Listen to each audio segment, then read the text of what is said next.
What's going on, everyone? Today here on the channel we have a pretty special video. It is a project of mine that I have been kind of working to develop and try and perfect really for quite a little while, and we finally have it. So today I present to you the Kloppfather.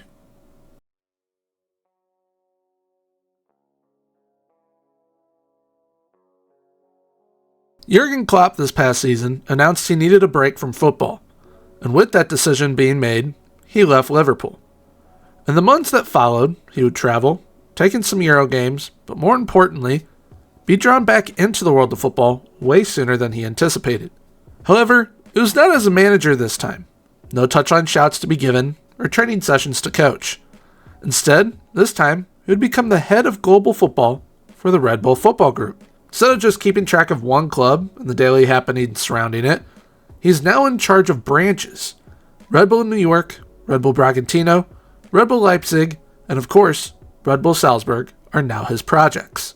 The goal of this project: win the 3 Champions Leagues that represent each continent within our guaranteed contract time of 5 years. To compete at a top level domestically, but also be able to win the CONCACAF Champions League, Copa Libertadores, and the Holy Grail, that is the UEFA Champions League, it is going to take will, skill, and a whole lot of successful recruitment. It is time for the Kloppfather to get to work. So, first things first, we will not be managing a single game ourselves. That will be left up to our assistant managers, who are actually their real-life managers.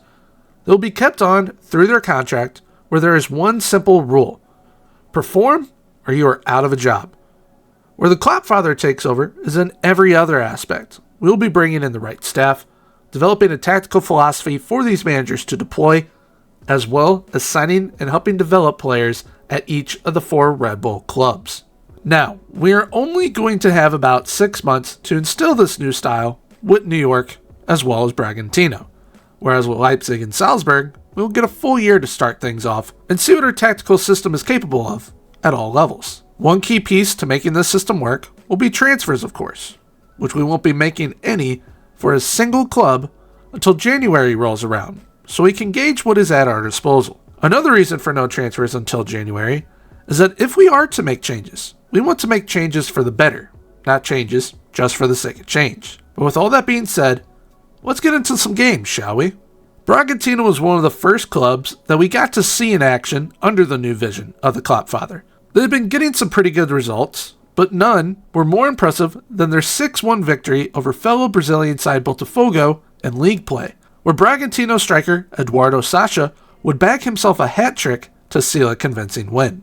New York would also be in play during the same time as Bragantino, where they would also get off to a pretty decent start for themselves. An important result for them was their last match before the start of the League's Cup tournament, where they took on Orlando City. Even though they would concede in the 16th minute to Martin Ojeda of Orlando, they would fight back to secure a 2-1 victory with goals from Peter Stroud in the 28th minute, as well as Corey Burke in the 86th. After a pretty successful preseason, Salzburg would get off to a good start with wins over both Sturm Graz and Rapid Wien.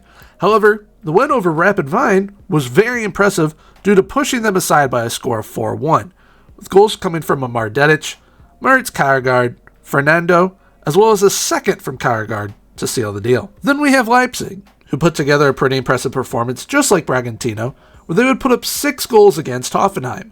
However, even though it was a nice win, conceding 3 goals was not a welcome sign, in which it showed that there would be some growing to do within the Leipzig side.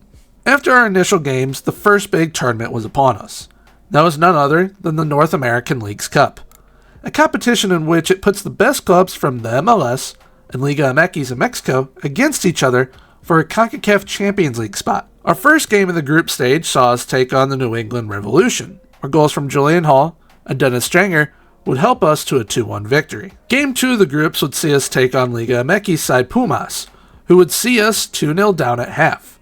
Thankfully, a goal from Emil Forsberg would give us life in the 50th minute, although that life would quickly fade as Pumas would make it 3-1 in the 58th minute. We would seek to rally a late comeback with a goal by Dante Van Zier in the 73rd minute, but it would be too little, too late.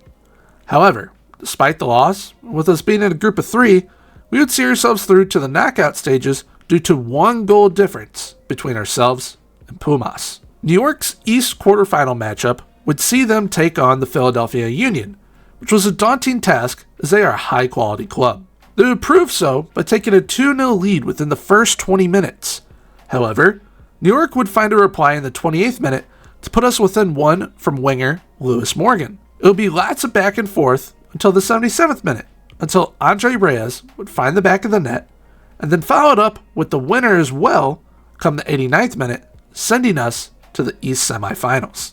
In the semis, Red Bull would face Liga MX side Cruz Azul, who would give them a fight in the first half, keeping it at 0-0.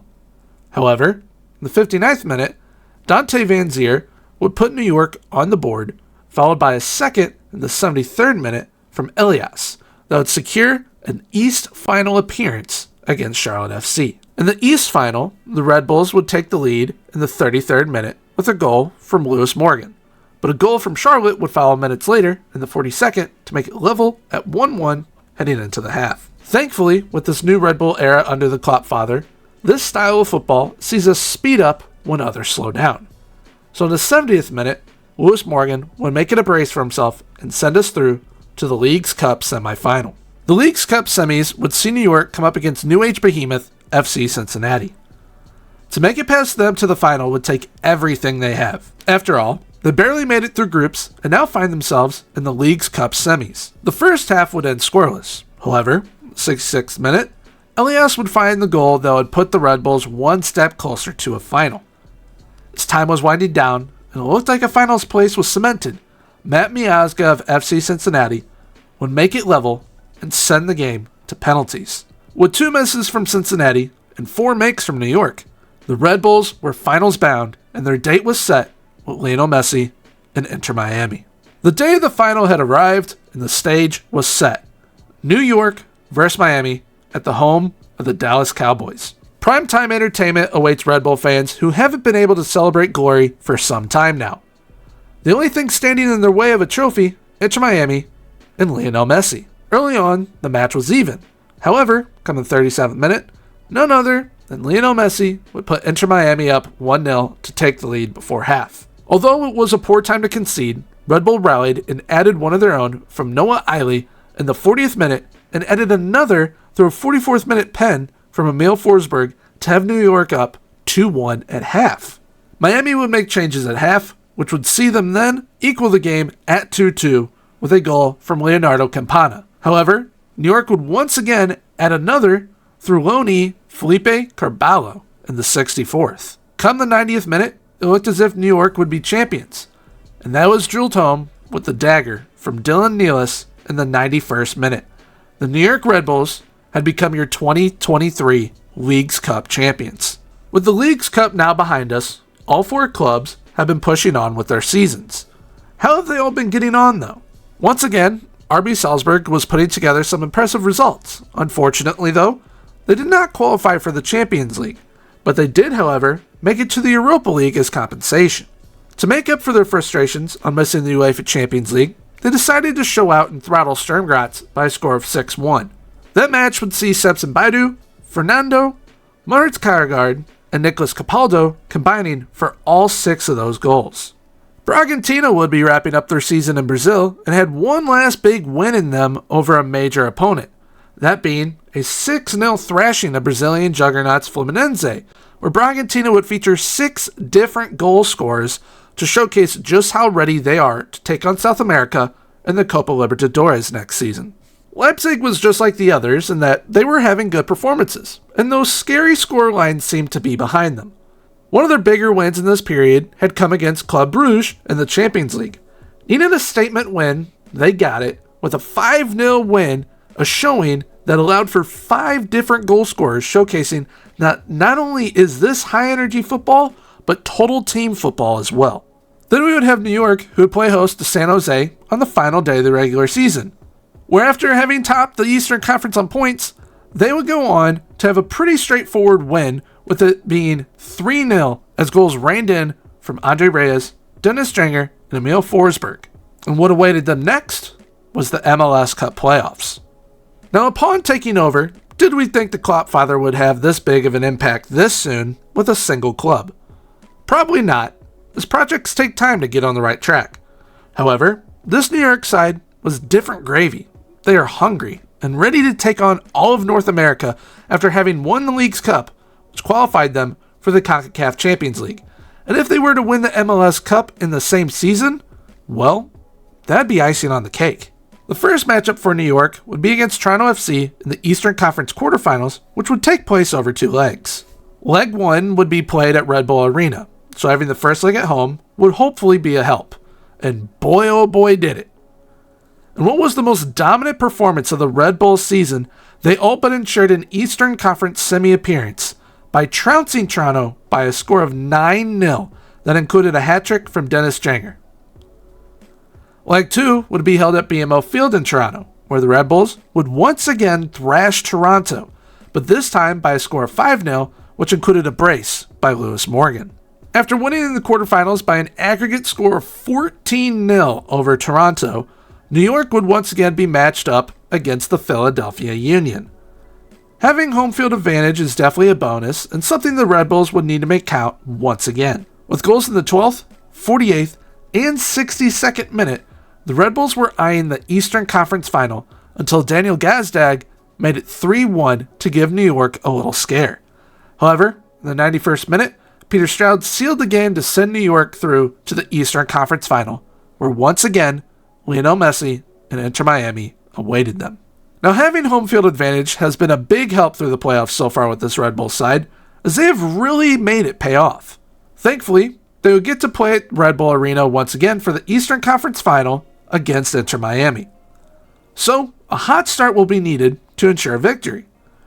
Unfortunately, not a single goal would be scored in the first half, which this meant the second half was for all the marbles.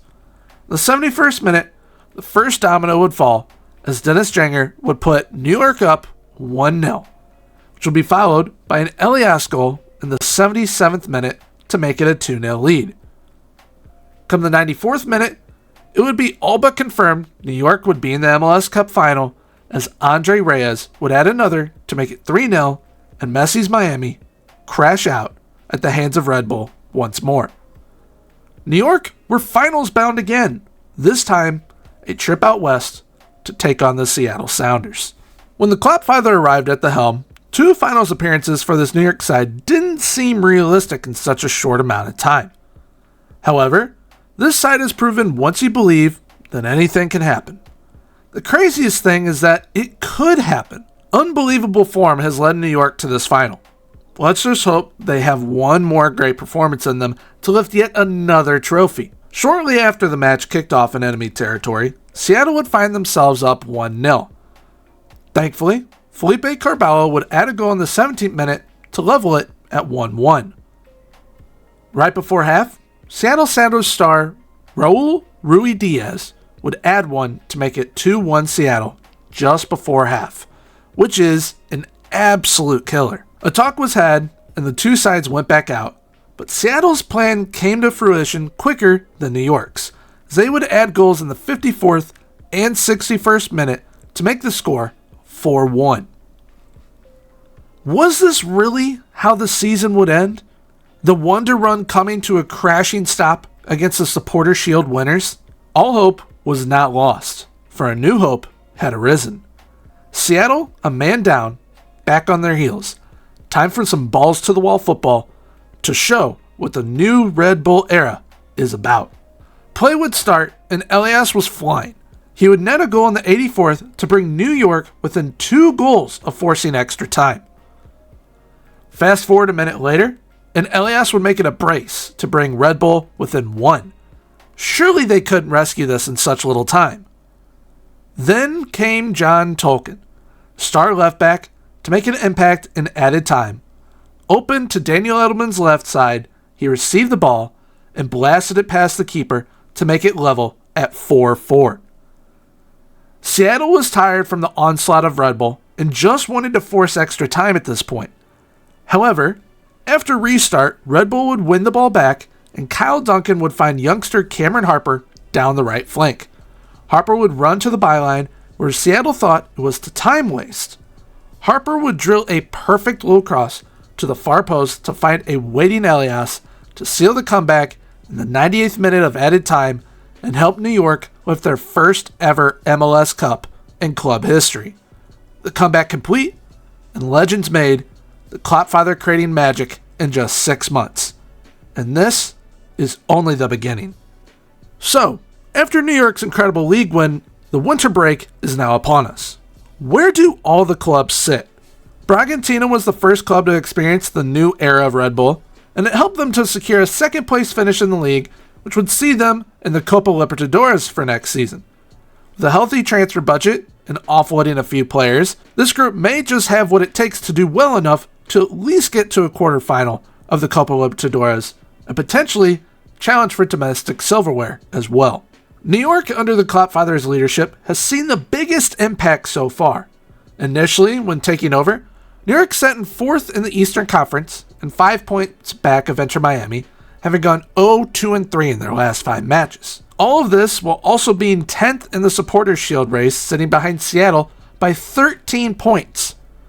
Fast forward 6 months, and New York had topped the Eastern Conference with 60 points, which beat out Inter Miami by 4, added a Leagues Cup trophy with a finals win over that very same Miami side, finished 4th in Supporters' Shield group, won the Eastern Conference over Inter Miami in the playoffs, while only going on and beating the Supporters' Shield holders Seattle Sounders in the final to complete a treble.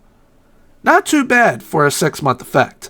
Leipzig has so far been the biggest question mark out of the 4 clubs. They sat 4th in the Bundesliga, which was 10 points back of Bayern.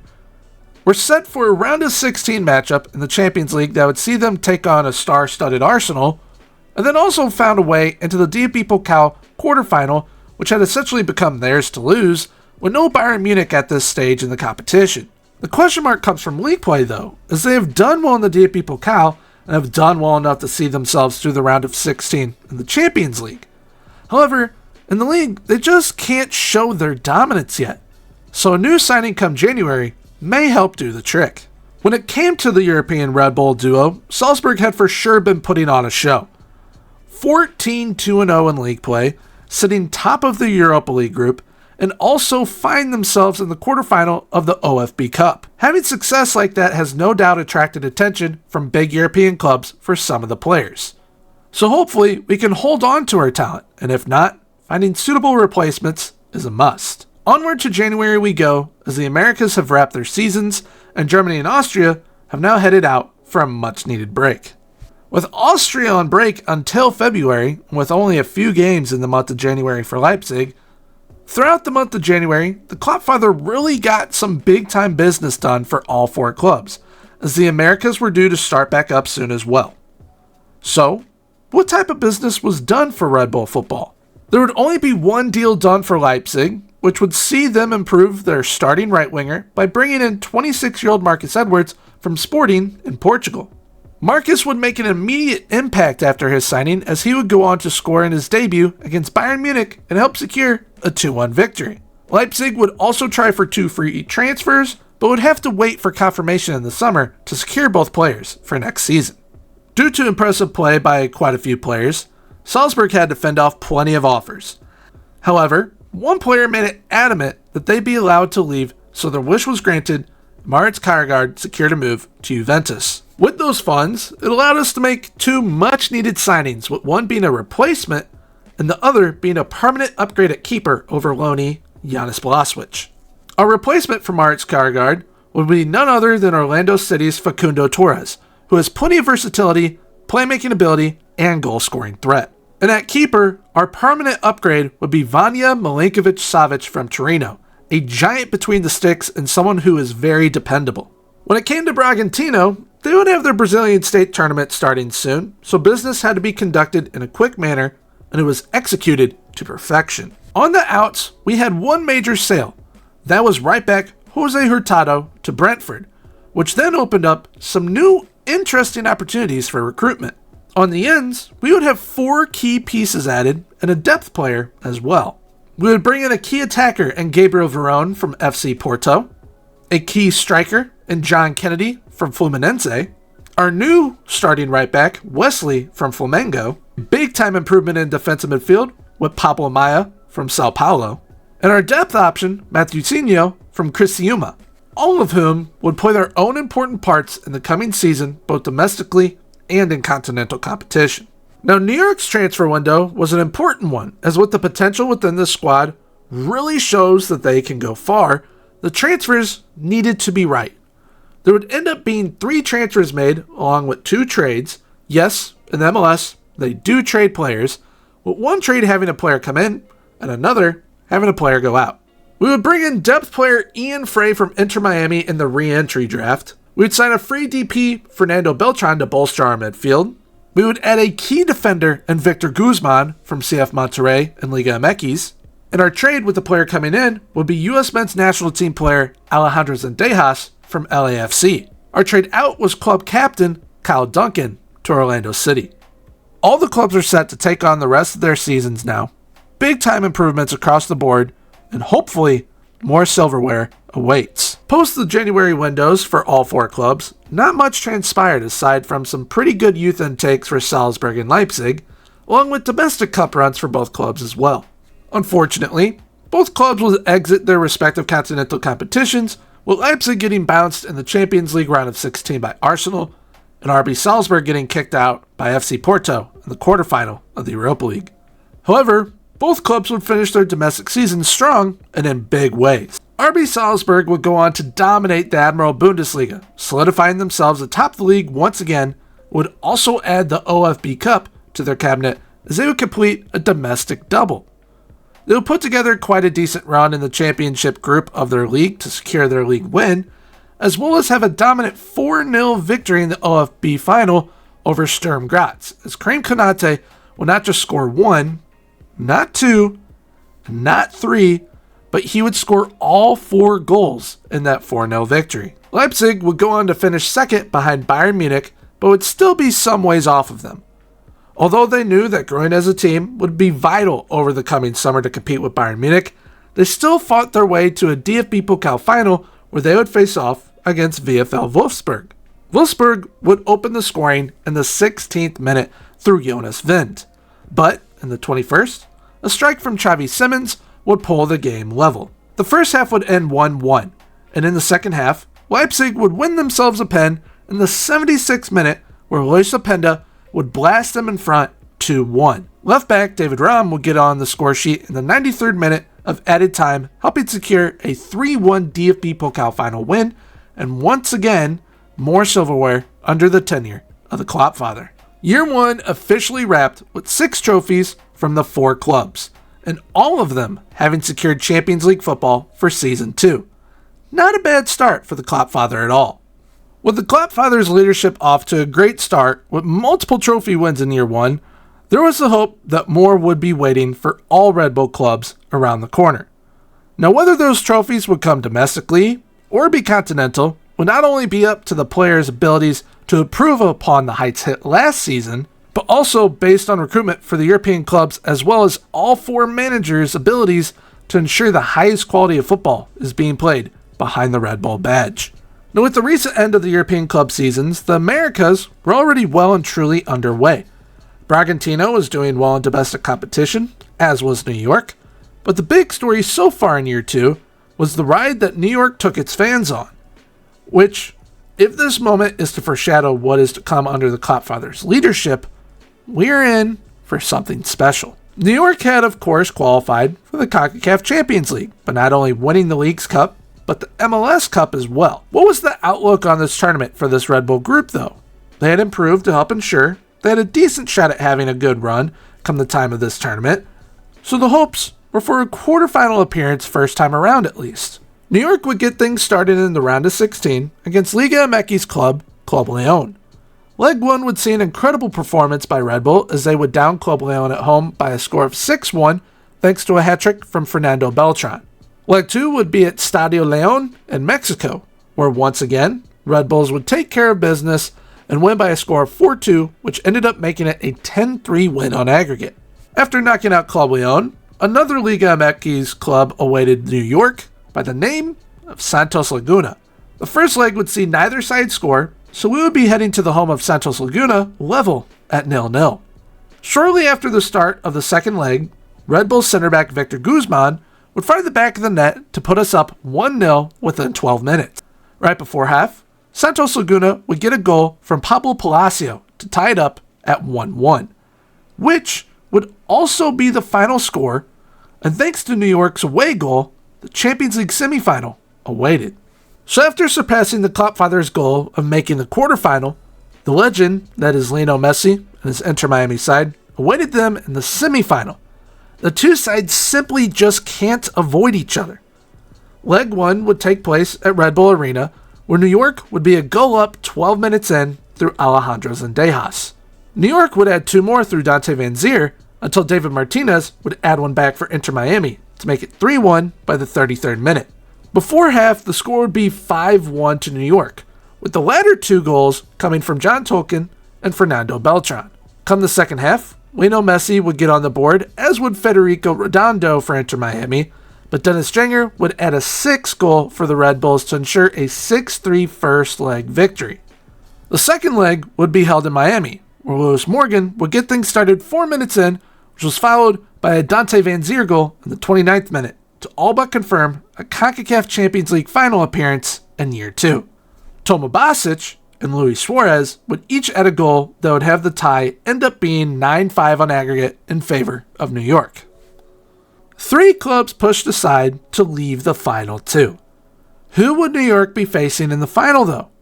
One of the most successful clubs in all of North America, and the kryptonite of many. It is Club America. Within the first 10 minutes, Club America would get on the board with an own goal from Victor Guzman. Not how you want to start.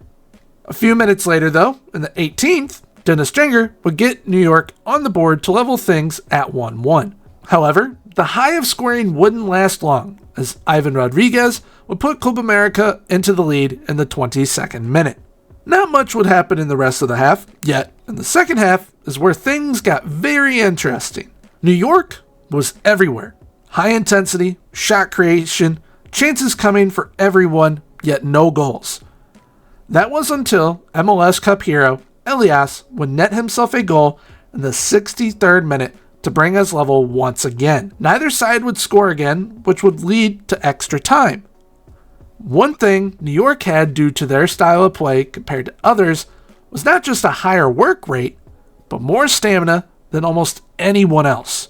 The first half of extra time would end scoreless. Yet there was a sense of hope that this New York side could go on and win, no matter if it went to pens or not.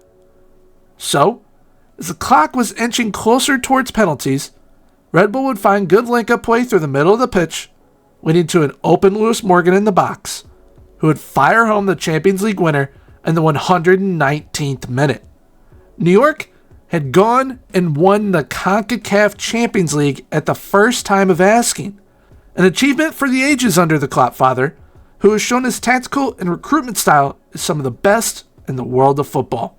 After the major success of the New York Red Bulls, the Kloppfather could focus on the recruitment with the European clubs for Season 2 that would hopefully lead to some major success like it did with New York, sooner rather than later. First up was RB Salzburg, and developing a side that was the total package. One that could ensure that this time they would for sure have a chance to at least win a game or two in the Champions League, as they missed out on qualification the year before. On the outs was a depth option in Dortmund Nene to Werder Bremen, but also a main star in Amar Dedic to Chelsea. That move not only brings in major money, but also means we have some big boots to fill, which thankfully we were able to do quite well. Whether it was a depth option, a starter, or a move for a star player within this side, the Kloppfather made sure every signing was carefully thought out to assemble the perfect team for his system with RB Salzburg, to build a side that could play high-intensity, total team football. They would end up signing Dortmund's transfer-listed misfit Maximilian Bayer. They didn't have a use for him, but Salzburg most definitely did. We would bring in a veteran presence at center back in Wout Faes from Leicester City, a young midfield option in Andre Almeida from Valencia, and a move that actually works out not only for RB Leipzig, but Salzburg as well, by bringing over Bitshiabu, as he couldn't get playing time at Leipzig, but he will get plenty at Salzburg. Elias Diler from Galatasaray would be the replacement for Amar Dedic. We'd bring in another veteran presence at center back in Joachim Andersen from Fulham. We'd bring in a young star from relegated Udinese, Lazar Samardzic. And we would bring in another transfer-listed player, this time from Inter Milan, at left back Carlos Augusto. With the side complete, it was now up to Pep and Linders to get the job done with this fantastic group of players. Now, with Leipzig, it felt as if they underperformed expectations as the Kloppfather thought a decent Champions League run was on the cards in year one. Unfortunately, it was not. So, to help ensure there is a run this season, some sales needed to be made to raise funds to revamp the squad to the new desired standard. Timo Werner would leave to Bayern on a free, Luis-Turel Gertrudia would leave to Arsenal, and Yusuf Paulsen would go to Wolfsburg. When it came to the ends, the plan was simple. Sign a bit of depth while also addressing one main area of weakness in the side, the attack.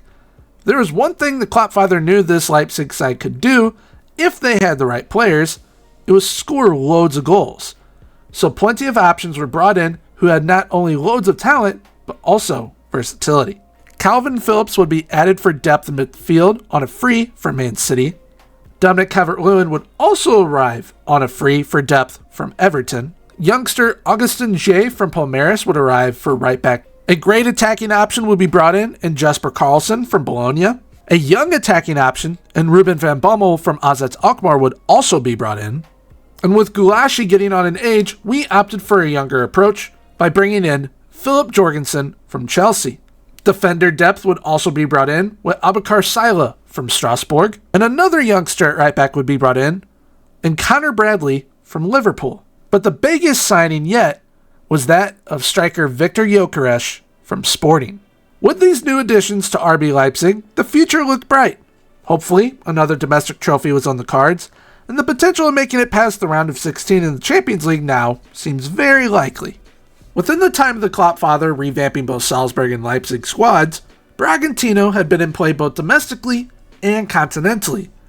They found themselves in the Brazilian Cup final, which is played over 2 legs, against Atlético Paranaense. The Cup final was their first shot at silverware since Flamengo had started to run away with the league. The squad that had been assembled to give them a good shot at securing trophies for the future had already done a very good job at putting themselves in position to do so. The first leg was at home, and Bragantino had executed the game plan to perfection by securing a 4-1 victory with a brace from center back Pedro Henrique.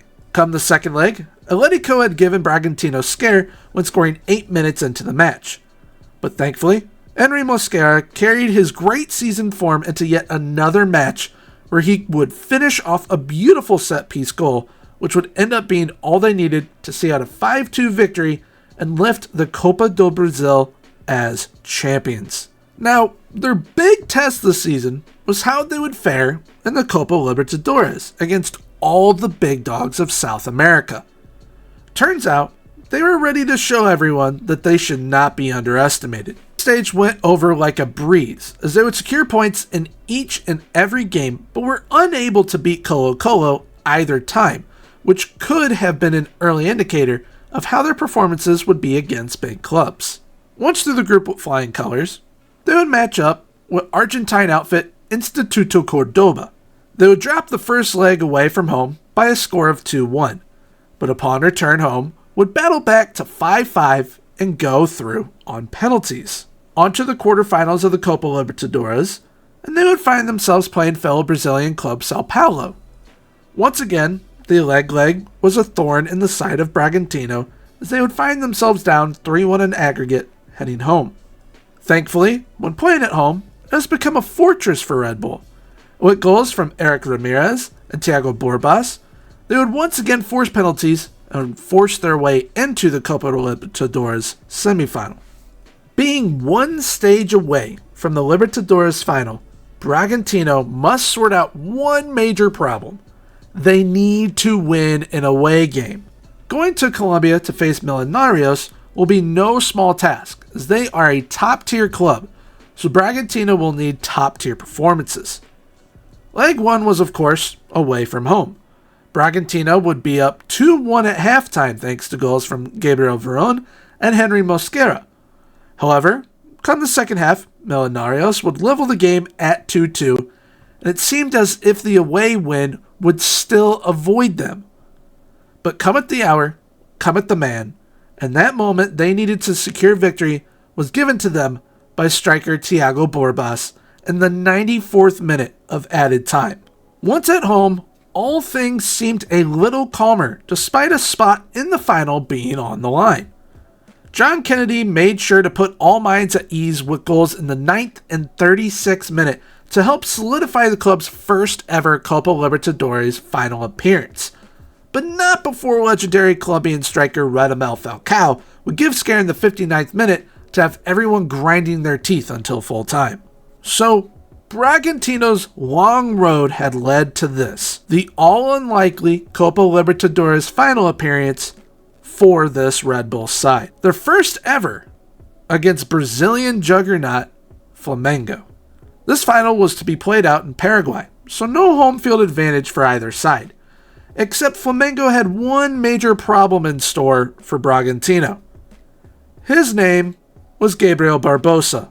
Keep him off the score sheet, and the Kloppfather's Brazilian side may just well find victory.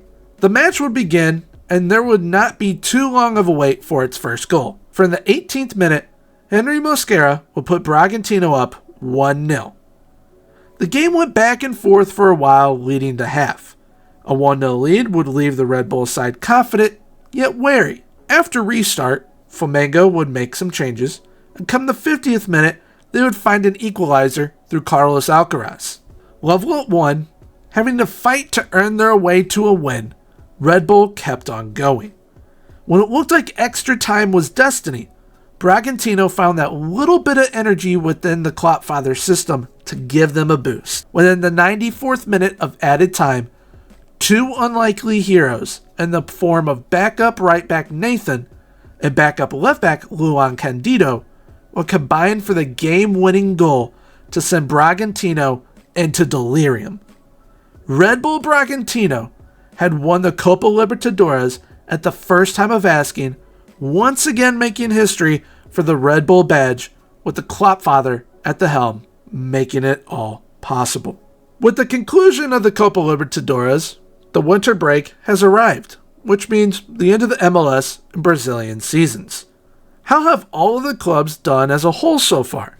The New York Red Bulls were crowned CONCACAF Champions League champs for the first time ever in year 2, along with winning the Campeones Cup between winners of the MLS and Liga MX, as well as winning the Supporters Shield as regular season champions.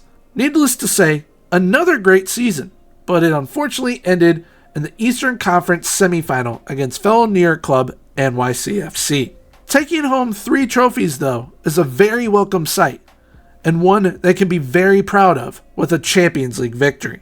Red Bull Bragantino, as we know, celebrated an incredible double by bringing home the Copa do Brasil, along with the coveted Copa Libertadores. The Kloppfather made sure this club had what it needed to progress to new heights and compete with the big dogs in Brazil.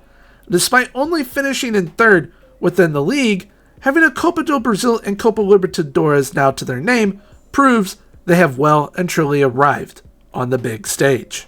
From the success of both the New York Red Bulls and Red Bull Bragantino with their Champions League victories, the Kloppfather has now checked off 2 of the 3 Champions Leagues needed for his project to be complete.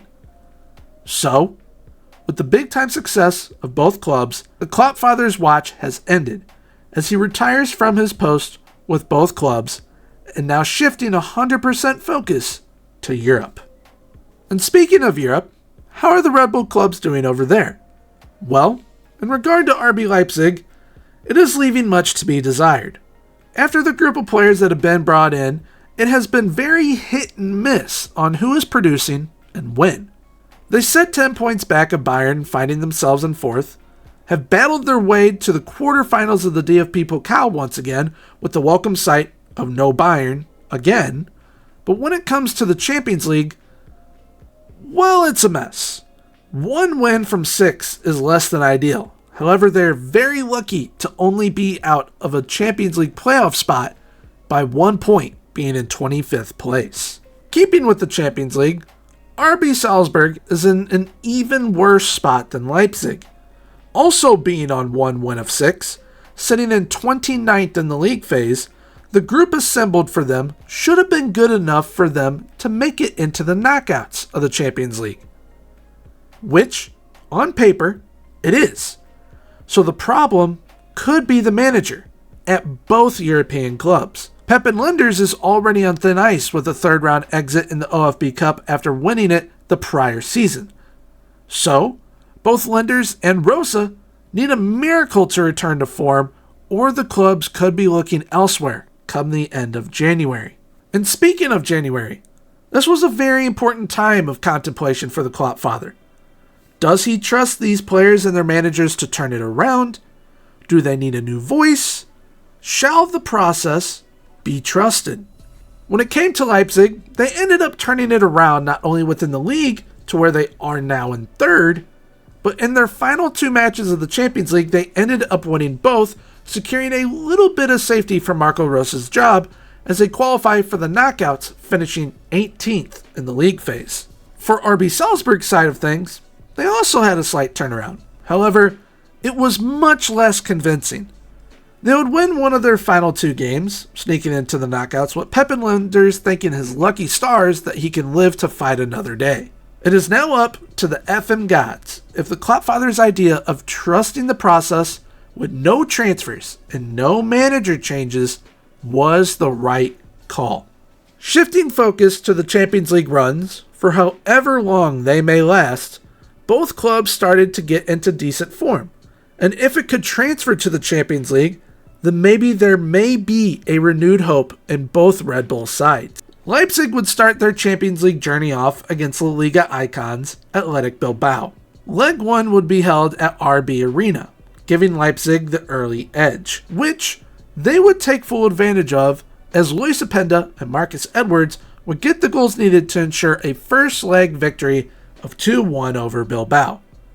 Leg 2 would be in Spain at the San Mamés, where Luis Openda would once again score to ensure a narrow but vital knockout round victory over Bilbao to move on to the round of 16. Salzburg get to begin their Champions League adventure off against the only ever French winners of the competition, Marseille. Salzburg has a lot of things to prove in this round. One is, can they get the right results to push them through to the round of 16? Another is, can Pep and Linders get this group to perform to the levels we know they can, potentially even push them beyond those limits? Well, with a 2-1 win at the Stadion Salzburg with goals from Nicolas Capaldo and Oscar Gluck, things look to be starting on the right foot. Heading to Marseille for the second leg, it needed to be more of the same, and more of the same they did indeed get. Goals from Lazar Samardzic and Fernando would see Salzburg through to the round of 16, where Italian icons AC Milan awaited them. Leipzig would find themselves having the first leg at home once again in the round of 16, where they would play host to Paris Saint-Germain. Leipzig would keep with the tradition that New York and Bragantino would cement of the RB arenas being their fortress, this time showcasing a 3-1 victory over PSG, which would see Victor Gyökeres net himself a hat-trick. Leg 2 would be at the Parc des Princes in Paris, which would play host to an incredible back-and-forth match that would need penalties to decide a winner after a fantastic comeback by PSG. However, Red Bull would prove the stronger side and move on to the Champions League quarterfinal. Leg 1 for the round of 16 against AC Milan with RB Salzburg would be at home, which with this group would be a massive boost as they keep their winning ways going. Question is though, can they do it against the giants that are AC Milan? The answer was yes, a big yes. A 3-0 victory to start things off with goals coming from Lazar Samardzic, Facundo Torres, and Maximilian Bier. Leg 2 would be at the footballing cathedral known as the San Siro, and Linders treated this as his side's statement game. Do not doubt Salzburg, for they would go on to put 3 more goals past AC Milan, coming from Facundo Torres, Joachim Andersen, and Lazar Samardzic, to cap off what would end up being a 6-1 aggregate win over AC Milan, seeing them through to accompany RB Leipzig in the quarterfinals. Quarterfinal time has arrived, and with it, the most challenging matchup yet. Leipzig will take on Liverpool, and the first match is at the legend that is Anfield. Luckily for Leipzig, there would only be the one goal, a fine taken pen from Mo Salah, yet just the one goal would give a bit of hope that maybe Leipzig could take the Kloppfather's vision into the semi-final. Back at RB Arena, in Leg 2, Leipzig would go down early to be in a 2-0 hole on aggregate. However, thanks to an own goal by Ibrahim Konate in the 48th minute, followed by a 53rd minute goal by Lucas Klosterman, it would be level at 2-2. Unfortunately, Liverpool handed Leipzig the end of their run with a Cody Gakpo goal in the 80th minute to finish the tie off at a score of 3-2 on aggregate. The run for Leipzig has come to an end, but there is a feeling that Salzburg may keep the dream alive. RB Salzburg would draw Dutch football royalty AFC Ajax in the quarterfinals, which on paper seems somewhat favorable for what Salzburg has had to come up against so far. A welcome sight indeed, but no match is won before it is played. So, Salzburg made sure there was no doubt left in anyone's minds that they were a true contender. Leg 1, Stadion Salzburg. I think we know what the Kloppfather side is about to do. A resounding 4-1 victory with a brace from Facundo Torres starting in the 2nd minute and a brace to finish from Karim Konate. The return leg would finish at 1-1, with the goal coming in the 85th minute from Oscar Gluck to finish the tie-off at 5-2 on aggregate. RB Salzburg had proved everyone wrong and showed the Kloppfather that having faith in the process was worth the risk. The side that finished 20th in the league phase was now carrying the Red Bull torch into the Champions League semi-final. So, with Leipzig out, Salzburg still in, who were the other clubs alive? Liverpool, Arsenal, and Tottenham would join Salzburg in the semi-finals. 3 clubs from England's Big Six and a little old wonder kid factory from Austria. Who would have thought? This run seemed eerily familiar as well due to some of the clubs left, and especially due to the matchup for Salzburg. A smaller club and a smaller league making a run to the Champions League semi-final, a game away from history, only to be met once again by the same dream crusher as last time, Tottenham. Leg 1 was to be played at Stadion Salzburg, the Red Bull faithful behind the Kloppfather's men with the belief that anything is possible. So, the goal of this game, take the opportunity given to you and run with it. It was a close-fought battle for the first half that would end 0-0. Come restart, Red Bull was seeing red, and the Bulls began to run rampant. The 49th minute would arrive, Capaldo would receive the ball, and a wide-open Karim Konate would be found to blast the ball past Tottenham to send fans into hysteria. Come the 65th minute, a pen was given to Salzburg. Young star boy Oscar Gluck would step up to take and would blast it to the keeper's right. RB Salzburg 2, Tottenham 0. Could this really be happening? Salzburg would finish the game out, and it was time to travel to North London. All the marbles were on the line for a shot at the final. Could this group do it? The match would get underway, a half hour would pass, and the first chance would be had. A throw-in for Salzburg to Samardzic, played into Capaldo, who finds a hungry buyer at the near post to put Salzburg up 3-0 on aggregate. It could well and truly be happening. However, come the 38th minute, Ricardo Horta would get one back for Spurs, followed by Heung-min Son in the 41st. Thankfully, halftime would come to stop the bleeding. Lenders would need a managerial masterclass to see off a now hungry and determined Spurs side for 45 minutes. So the second half began, and the teams would muck, grind, and fight their way to that final whistle, which once blown would see RB Salzburg onto their first ever Champions League final. The side who barely made it through the league phase in 20th has clawed their way into the Champions League final. Before the Champions League final, both Leipzig and Salzburg would wrap up their domestic seasons.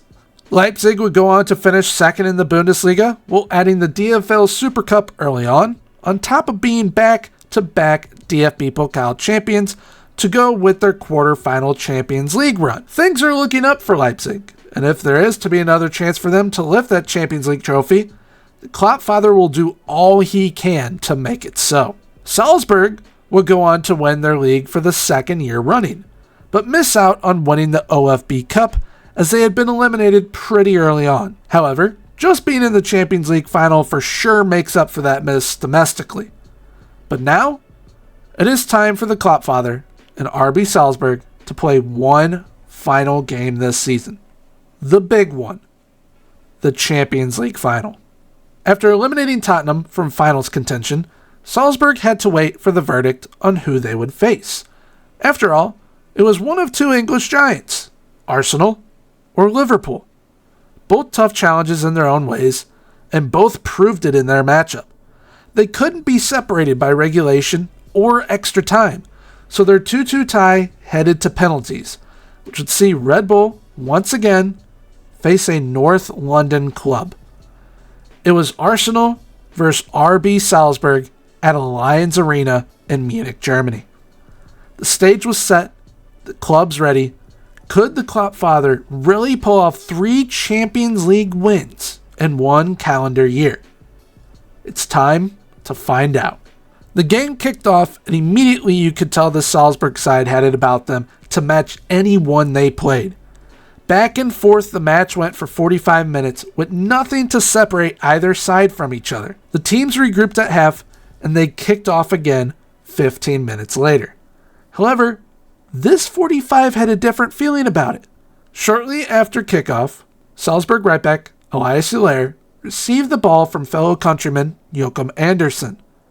Uller would travel down the right side of the pitch before he would find German winger Maximilian Bayer. Max would receive the ball, cut inside the box, and blast the ball to the far side of the keeper where the ball would strike the post and go in. Maximilian Bayer, the Dortmund misfit, had just scored what may be the most important goal of his career and the biggest game of his career. RB Salzburg 1, Arsenal 0. For the rest of the match, both sides would battle, looking to break through to either get one of their own or to add another for insurance. But then it happened. The clock began to wind down. The ref had blown his whistle, and it was all over. The most unlikely winner, RB Salzburg, had just conquered Europe. RB Salzburg were Champions League champions. The Kloppfather placed his faith in a young manager, misfits, and kids. A group that came together as a team. A group that are now champions of Europe. What the Kloppfather did in 2 short seasons is on the border of magic and make-believe. 15 trophies between 4 clubs under one singular umbrella. 6 to the New York Red Bulls, 2 to Red Bull Bragantino, 3 to RB Leipzig, 4 to RB Salzburg. 3 continents, 3 Champions League titles, 1 vision. The Kloppfather and his new era Red Bull were well and truly special. The job complete. In the end, the Kloppfather did 3 things. He came, he saw, he conquered. Well, there we have it, everyone. The Kloppfather, a project that I have been thinking up for a little bit and trying to figure out how exactly I wanted to do it. And we finally have it. If you did happen to enjoy this video, please feel free. Leave a like, comment, subscribe. Subscribing is 100% free, so why not hit that sub button. If you wish to share this with friends and family, definitely feel free to do so if you think they'll enjoy it. And now, I'm going to roll some credits for you. So until next time, everyone, have a good one. Bye-bye.